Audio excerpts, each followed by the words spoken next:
An editor who acquires cookbooks has to know what's going on in the food world. And today, we get an insight into what one Canadian cookbook editor is seeing. Welcome to Everything Cookbooks, the podcast for writers, readers, and cooks. I'm Molly Stevens, and today I'm here with Kate Leahy. Hello, Kate. Hello, Molly. Today's guest, Rachel Brown, we first heard about her from a listener, right? We did. 6 or so months ago, a listener named Jason Hudson reached out. He's a Canadian baker, photographer, and writer who is working on a baking book with Appetite, an imprint of Penguin Random House, Canada. And he said, I'm working with this great editor. You really should have her on your podcast. I think she'd really have great things to say.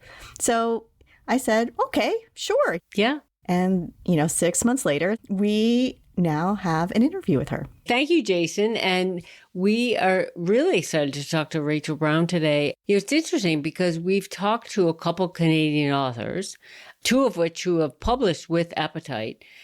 But I realize I certainly don't know that much about how it works. It's a whole different publishing business, different landscape. So I'm excited to learn a little bit more. Right. And Rachel, it should be said, she didn't start off in cookbook editing. She was going into a traditional publishing route, got her foot into the door, worked her way up on the editing side, but lots of different titles, not specifically cookbooks, but there was fiction, there was nonfiction, and then she gravitated toward cookbooks. Yeah, she started as an intern out of graduate school at what was then Penguin, before it was Penguin Random House. And so she has seen a lot from the inside, from her desk as an editor. And I'm excited to talk to her. Let's bring her on.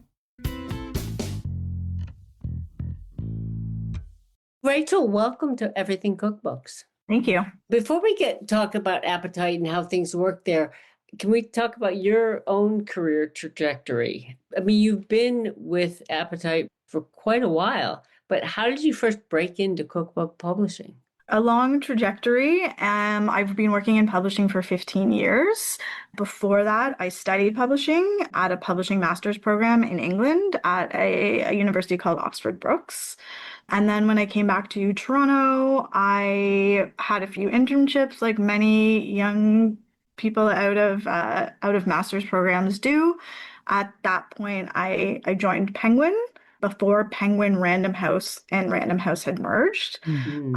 And I didn't actually start out in cookbook publishing, which was maybe a gift at the time because I was able to work on a broad range of books, including a lot of fiction. And that really helped me build sort of my core editorial skills that still, help me and help shape my work now, including like copy editing and proofreading and attention to structure and those types of things. But over time, I worked my way into supporting the cookbook publishing director at Penguin, again, before the merger. And after Penguin and Random House merged, I continued building my career in cookbooks and eventually moved over to acquiring books at Penguin and Appetite, so two imprints under the Penguin Random House umbrella. Appetite is dedicated cookbook lifestyle imprint, so there was room for like a wide range of books by different voices, personality-driven books, cuisine-driven books, restaurant books, baking books. That range that Appetite allows has really made it an interesting space to grow as an editor. But my start was definitely not in cookbooks. And when I started working in publishing in Canada, there wasn't a large, meaningful cookbook imprint at Penguin or Random House. There was cookbook publishing at HarperCollins when I started, but HarperCollins is publishing fewer cookbooks now, and Penguin Random House are publishing more. Interesting. And HarperCollins in Ontario. In Canada. We really want to get into all of that, but just like, what is an entry-level intern? What does that entail at a publishing house? On the editorial side, so I always kind of stuck with editorial, but I know that there's lots of different types of internships, from marketing and publicity, production. Nowadays, there might even be like audiobooks, but from the editorial side of things, you kind of do a little bit of everything. Penguin Random House Canada has like a huge program for an intern. So Appetite has their own dedicated intern, but again, like back in the day when you were sort of just like the editorial intern for all of the book publishing, you're proofreading, you're checking changes on passes, you're like proofreading and copy editing marketing copy and book description copy. And also you like want to start to get involved in figuring out how publishing runs. So you are sitting in on editorial meetings, listening in on editors talk about what they're acquiring and why they're acquiring that. And you're also doing things that you would expect, like you're helping set up for meetings and like you're cleaning up after meetings and all those kind of things that like interns do, which is like, to be honest with you, very important. Yeah. Yeah. You try to get as much as experience as possible. What was it about like going to that master's program? What did you kind of envision for yourself after you finished that program? I think a lot of people who were doing publishing programs, and at the time, I mean, I can say this from personal experience, you like go out of that program thinking you're going to be an editor. Mm-hmm. And I feel really lucky to be in that position where that happened. But I also think there's like a lot of other meaningful careers that can come out of that, including like marketing, publicity, and production, design, sales are incredibly like they're all valuable parts of the publishing process. I was most interested in editorial because I had like a keen eye for like attention to detail, and I think everyone goes into publishing programs like loving reading.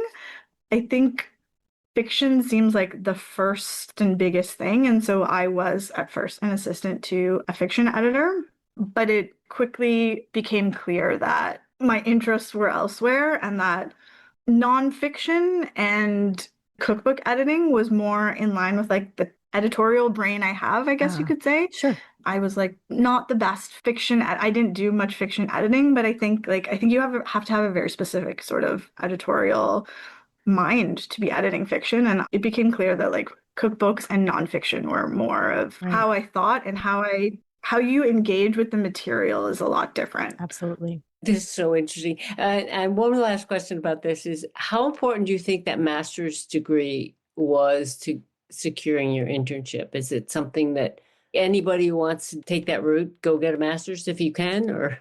I think it was a good foot in the door and a great thing to put on my resume at the time, to at least have conversations with people who are working at the publishing houses in Toronto at that point.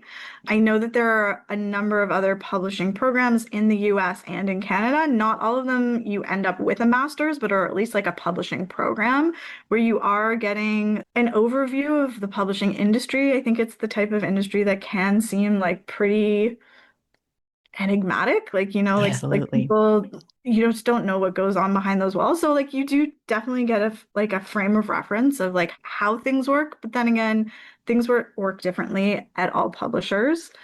But I think it was great. It was a great overview. And also I was just the kind of person who loved going to school, so it was like a nice thing to do. Right. So when you got your start, there wasn't that much happening with cookbooks in Canada. Did Appetite form out of a need for growing a cookbook list? How did that happen?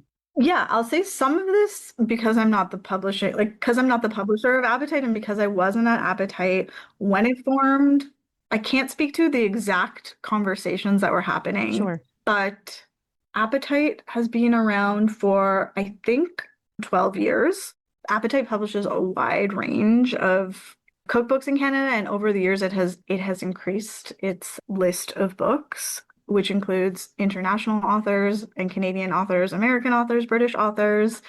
It really speaks to the robust Canadian publishing program, cookbooks we are talking about specifically. There's so many voices in Canada that have fantastic platforms and have wonderful things to say, and fantastic cooks and food content creators and our own food celebrities here in Canada. So it's a great platform for those people, and it's like incredibly valuable part of the business, I think. I was wondering if you could sort of define an Appetite book. What is that scope? Appetite has a wonderful role. It's a food and lifestyle imprint. And I think because it's an imprint dedicated specifically to that like quite niche thing, it is such a vast array of books, which is wonderful. There's like highly ambitious cookbooks, highly usable cookbooks, restaurant cookbooks, baking cookbooks, but as well, we have lifestyle books, health and wellness books. I think we're really very much dedicated to the Canadian voice, but things that supplement the list are really impressive international authors like Jamie Oliver and Yotam Ottolenghi and Deb Perlman. I don't know if I want to define it as one thing, but Appetite has a really strong identity in the Canadian cookbook space. And I think the breadth of the publishing is indicative of how many voices there are. And they could be voices with smaller platforms and larger platforms. And I think the breadth of the publishing speaks to how much Appetite cares about like the different kinds of voices that are in the Canadian marketplace, but also like in the American and British marketplace as well. How big is the team at Appetite? The editorial team is 5 of us with one person on maternity leave. You guys are busy. Yes. Yeah, how many titles a year? Again, it's like a bit of a range. Around 15 to 20 is generally where it sits. Yeah. Some years fewer and some years are busier, but around there. I'm just so curious to go back to what you said about the Canadian voice. You're acquiring books that you really want the Canadian cookbook audience to gravitate toward. Could you define like what a Canadian voice is, or one of your authors that has a strong identity of a Canadian voice? I often compare our list to the Americans because like American content creators or celebrity chefs have just such a huge profiles and huge followings and huge platforms. And I think the nice thing about, and I'll speak toward like publishing in Canada versus Appetite, because I think that this is like a sort of a broader thing, is that Canadians really support Canadian creators. The international names on any list are going to be an important part of the list. But at the same time, we see huge bestsellers from our Canadian authors year over year. And that goes from like practical family cooking to the more like celebrity driven books. One of our big Canadian food celebrities in Canada, her name's Mary Berg. She has a breakfast television show and she was on MasterChef Canada. So she's like an author in Canada who does incredibly well. And we, the Canadian public, love her. Yeah.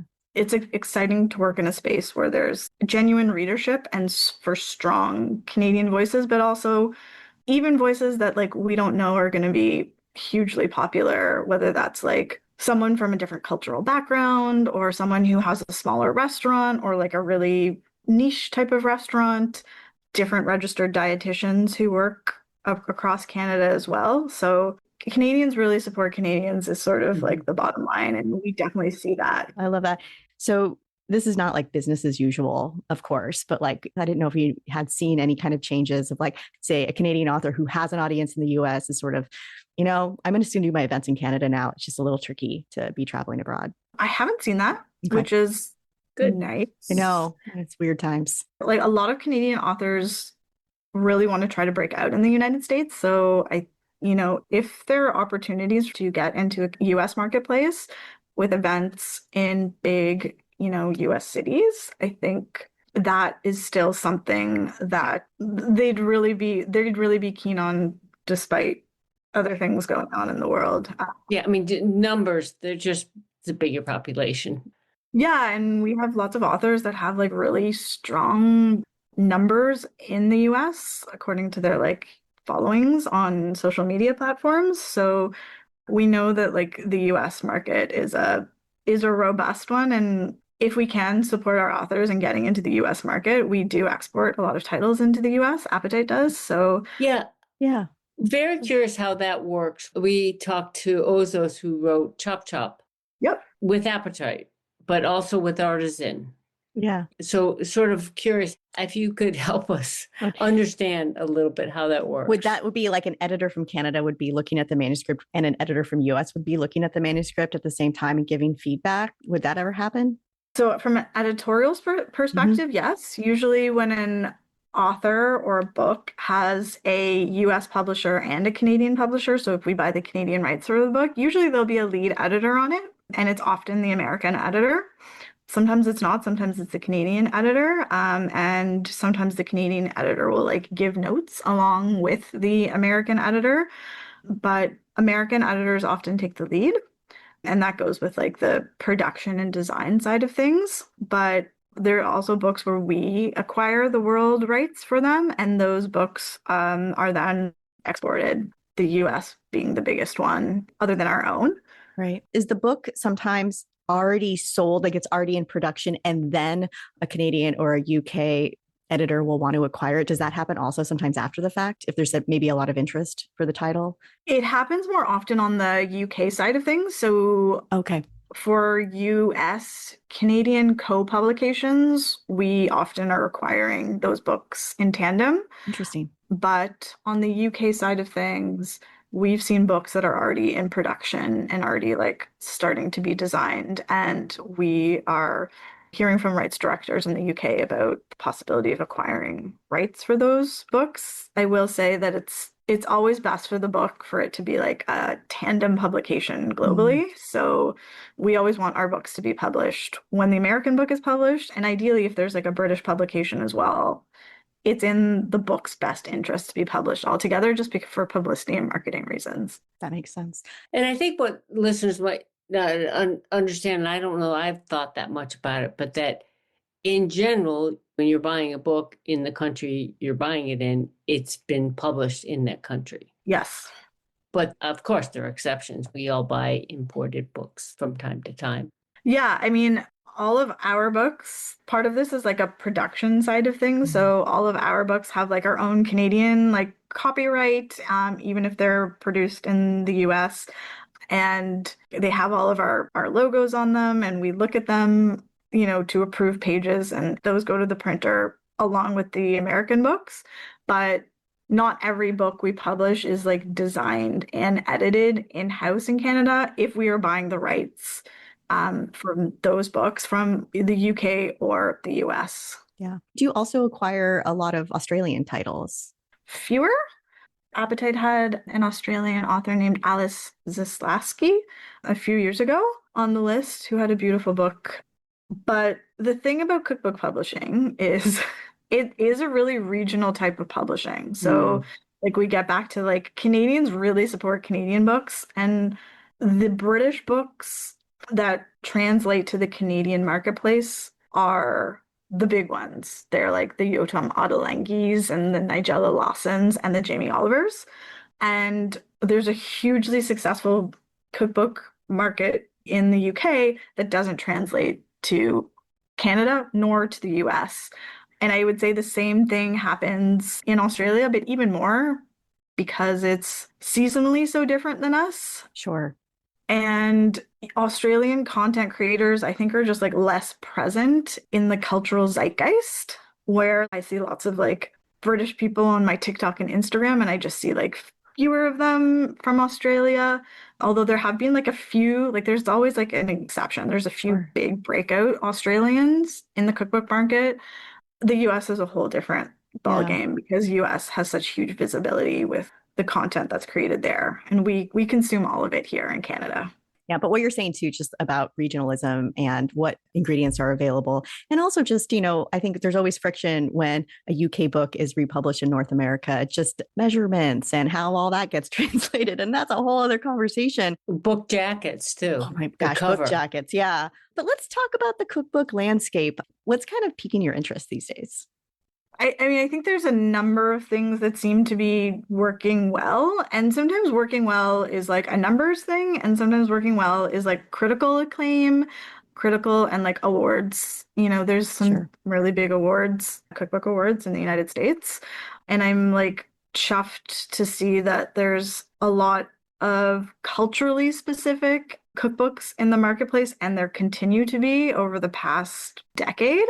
I'm really excited about cookbooks that are based on particular cuisines and uphold certain different communities, ones that like I don't know a ton about. I don't know a ton about Nigerian cooking or Moroccan cooking. I think those books are getting like wonderful exposure in like these are our top spring cookbooks from like, Bon Appetit or Savoir magazine. I'm constantly seeing those lists filled with culturally specific cookbooks. So I think that is a trend that's occurring, and I'm happy to see it because it's the type of publishing that I think is important, and to have diverse perspectives in publishing.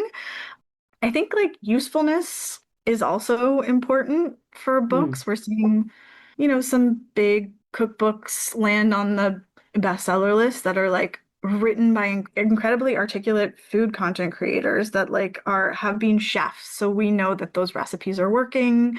Readers really trust in those recipes.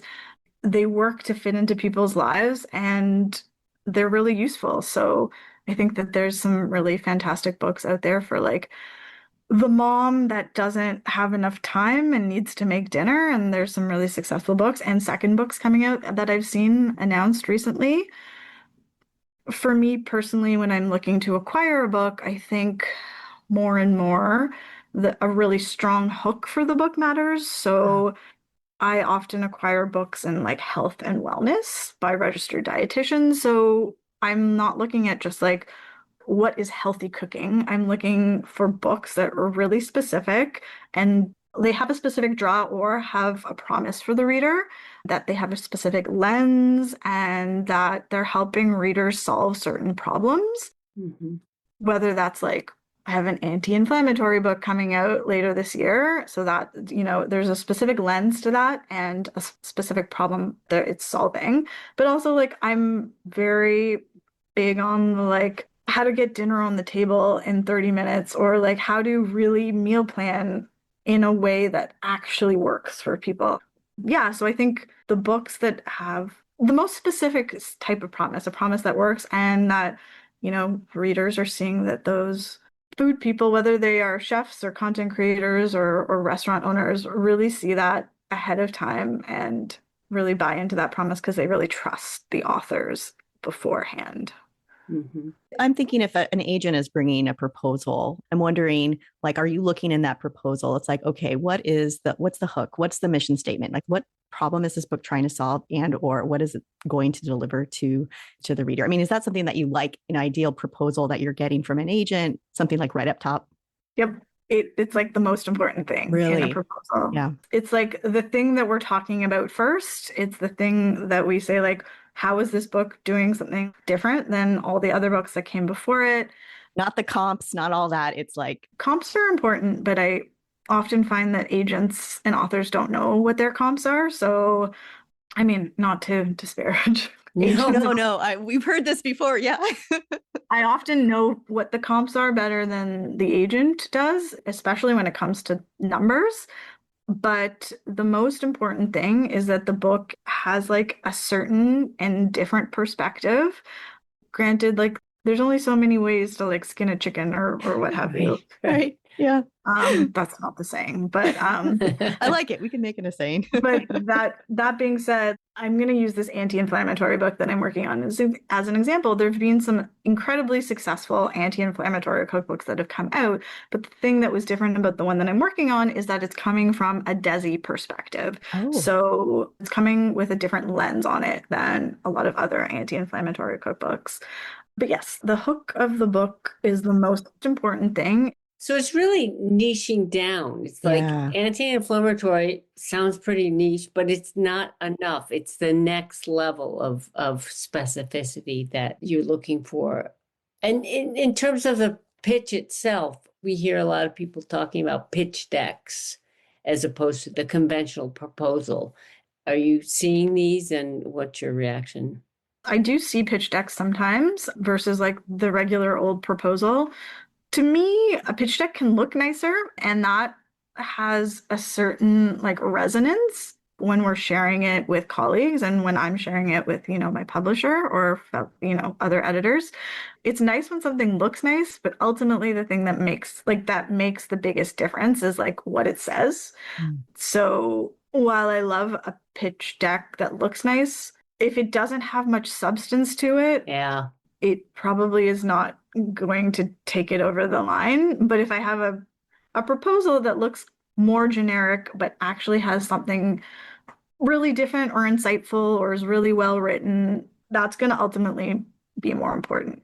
It kind of takes me back to what you said about comps often better than the agent or the author, and that you really focus on the content, of what the messaging. And yeah, it'd be great if it was glitzy and easy to read, but Yes. Right. interesting. Are you seeing any shifts in an author platform in terms of how it impacts whether you would acquire a book? I'd say it's pretty important. Yeah, And there's always an exception to the rule, sure. but it's something we know is important to booksellers and is important in those sales conversations. And you can't deny that it's sort of a built-in readership for a book. From what I understand, like with working with a lot of food content creators who have like really big platforms, is like their audience is asking for a book as well, which I think is quite meaningful.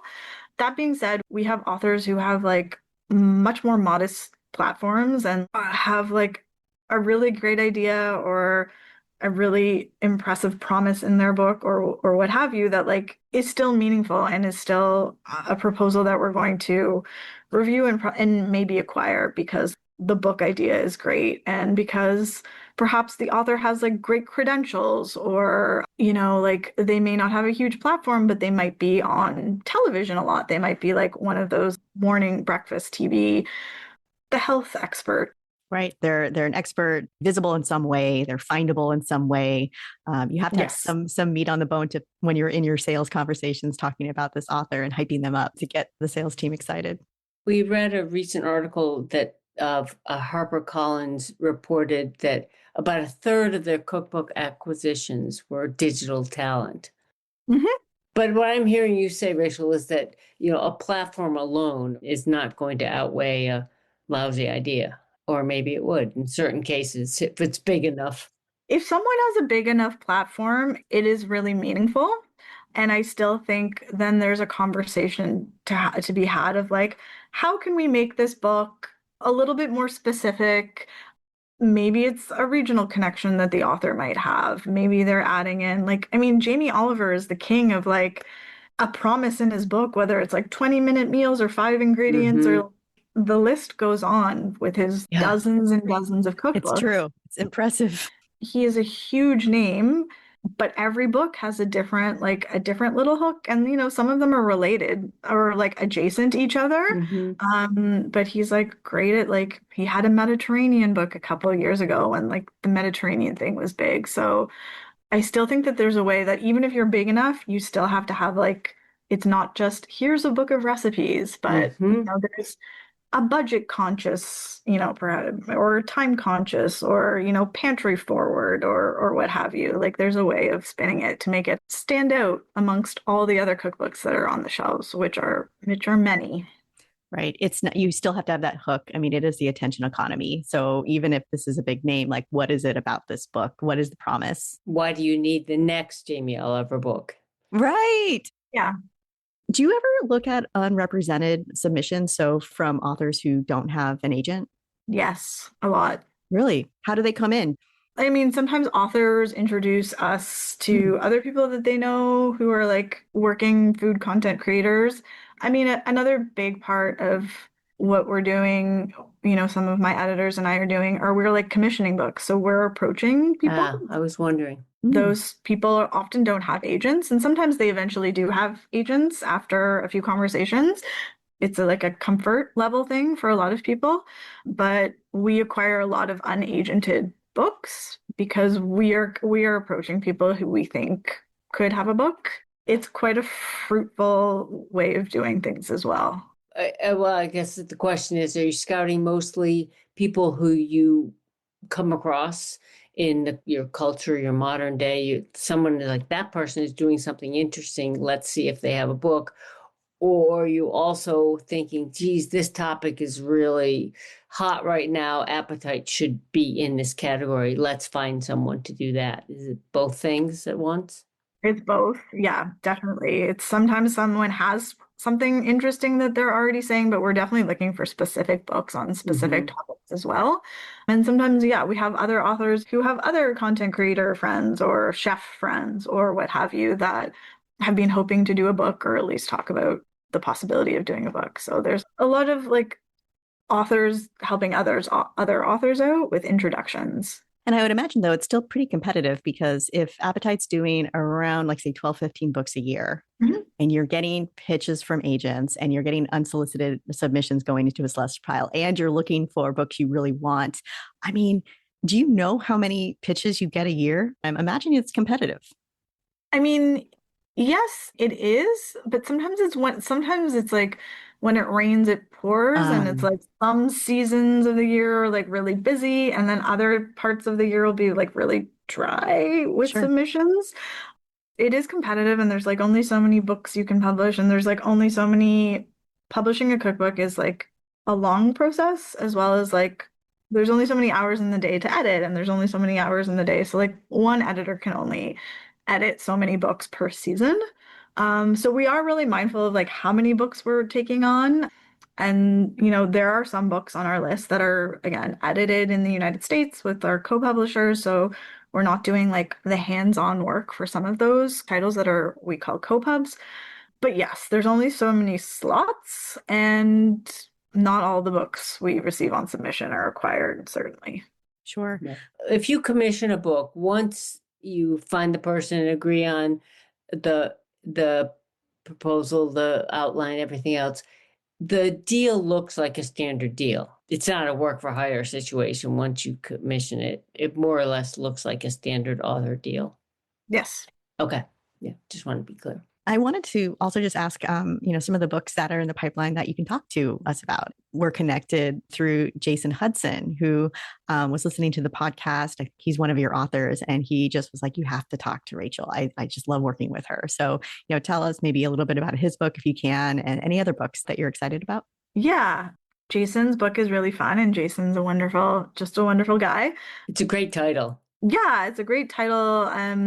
I mean, Jason's a great example of someone who there's a lot of baking books out there, so he's writing a baking book, and it's hard to differentiate baking books nowadays because like there's only so many promises you can make, but he really had a vision, and he really executed his vision in a really, I mean, he was an example of someone who had like a fantastic deck, but a lot of substance behind Ah, his deck. So he put together a really beautiful proposal, and his book, there's sort of like four pillars of cookie, cake, pudding, pie, and he uses that as a way to show readers like how to cookie a cake or pudding a pie, and that like once you have like core flavor profiles or techniques, you can use those to adapt recipes and make them like the pudding version of the apple pie or the like chocolate chip cookie version of whatever. So very fun.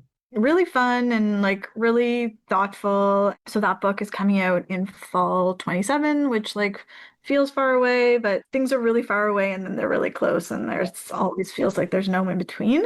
So I have that book coming out in that season. I have some books that haven't been like announced yet, so I don't want to step on anyone's shoes, but I do have this one of my areas of acquisition is health and wellness. So I've mentioned this anti-inflammatory book. Yeah. It's called the Anti-Inflammatory Desi Kitchen. Very like straight Yep. at you. And I'm really excited about it because of the reasons I sort of shared. Like it's from a different cultural perspective, which I think is really important. And the author is really lovely and has written like a fantastic sort of opening front matter section about inflammation and her own cultural connection to the healthcare system and feeling like an outsider in a system that really upholds the Western plate and like eating chicken and broccoli, but also not eating like dals and tandoori and, and all of these types of food. So she's really like shed light on the fact that there's room for lots of different cuisines in cooking for your health, which I think is an important message. So I'm excited about that book. Last year, 2025, I had quite a few books from different cultural perspectives. I had a book called My Cypriot Table. Cypriot cuisine, not something that's written about a ton and is like a beautiful cuisine and a Mediterranean cuisine, which is like, in some ways very hot, but it's a beautiful book and really explores like a travel element to Cyprus, and it showcases a lot of beautiful photography and mentioning of like local purveyors and restaurants. It was a really wonderful book to work on and to see what's happening with it as it's being published. So yeah, those are a few. Yeah, that's great. Are you all your offices in Toronto? I'm imagining you have authors all over Canada, but Yeah, we do have authors all over Canada. We have another office in Vancouver as well. And half of the Appetite team is in Vancouver, actually. So, like, mostly that office is with the rest of the Appetite team, but we have some Penguin Random House employees on the West Coast as well. Could you share any books that are on your wish list, or is it one of those you have to see the book in your inbox to know if it's something that you want to acquire? Yeah, I mean, I would love to have a baking book from a different like cultural perspective. So I think that's something that I haven't worked on and I haven't really seen a lot of, but I like the idea. I mean, I've seen a few of those books come out in the States over the past couple of years that I feel like are really beautiful and are just like baking recipes that I don't see a lot of. So I would love a book like that. I have two young kids at home, so I'm always like really open to the idea of like a really great, useful family cookbook. Maybe it's a book for toddlers and young kids, but like those types of books, a lot of those books feel the same. So I'm always thinking like, what's the next really helpful, useful, kind of like mealtime book for families that doesn't feel the same as all the other ones? Like for kids cooking together, or is it more like busy family cooking? Busy family cooking, I would say. I think that that's an evergreen problem. Sure. But yeah, I think there's been some like really successful ones that have come out, but I'd love to see one that's, I feel a lot of them have been based in the United States with American content creators, and I'd love to see like a great big one come out of Canada because I think I think someone here has one in their head, but also it's got to be a little bit different and useful. well, it's interesting. I mean, it's an evergreen topic because our tastes and our lifestyles are always evolving. So there's always room for new ways to look at that, solve that problem, if you will. Yeah. Yeah, I feel like something I've been thinking about recently, I don't know, is like a freezer cookbook, how to store food in your freezer, or what are the best kinds of freezer recipes? Because like not all food can go in the freezer. I don't know, that's something that I've like just been thinking about. I often think about what I would need and use, and I feel like I would use that. I haven't seen a ton of freezer cookbooks, so someone write that proposal. Yeah. And get it to Rachel. Yeah. Amazing. Rachel, before we let you go, are there any kinds of words of wisdom you would have for somebody who's just would love to be in your shoes one day? Yeah, I think it's really important for anyone looking for a role in editorial, cookbook editorial, to have a pretty grounded foundation in copy editing and proofreading. You can seek courses like that even if you don't want to seek a degree, but that's important and you can get some of the like on the ground experience in an internship, but I think that it's worthwhile to look at courses outside of that to see if you have an aptitude for it. I think being able to write well is also like even like creatively write can be really helpful. That being said, I also think like going to bookstores and looking at books and reading cookbooks and understanding what you love about a cookbook is going to help ultimately. Being like a real part of that culture is important. I know some of our like successful interns here, they've worked in bookstores and they understand like the marketplace from a different perspective as well. Just being really in that kind of food writing space. I find that like a lot of people say that they love like to go to restaurants, but that doesn't necessarily translate into being successful in cookbook publishing. I think you really have to like immerse yourself in cookbooks, read them and figure out which ones you love, and being able to cook also, understanding how to cook and understanding how to read a recipe, I find is like pretty important in the editorial process. No, really wonderful words of wisdom. But thank you so much for spending time with us today and sharing. I learned so much. Yeah, thank you for having me. Before we sign off, I want to tell you about a podcast that I've been enjoying a lot lately. Food Friends, Home Cooking Made Easy. The hosts, Sonia and Carrie, are former professional chefs and longtime friends, and their show is packed with inspiration and practical kitchen tips. And what I really love is that they often talk about their go-to cookbooks and favorite recipes. It's a perfect listen when you're on your way to the market or standing in the kitchen looking for ideas and inspiration. Find Food Friends wherever you get your podcasts and get more episodes and info at foodfriendspodcast.substack.com. Thank you for listening to Everything Cookbooks. For more about each episode, subscribe to our newsletter at everythingcookbooks.substack.com. Here are some other ways to support the show. Go to everythingcookbooks.com and check out our totes, t-shirts, sweatshirts, and other merch, or buy us a round of coffee. You can also leave us a 5-star review on Apple Podcasts or wherever you listen. Thank you to our editor, Abby Circatella. Until next time, keep on writing, reading, and cooking.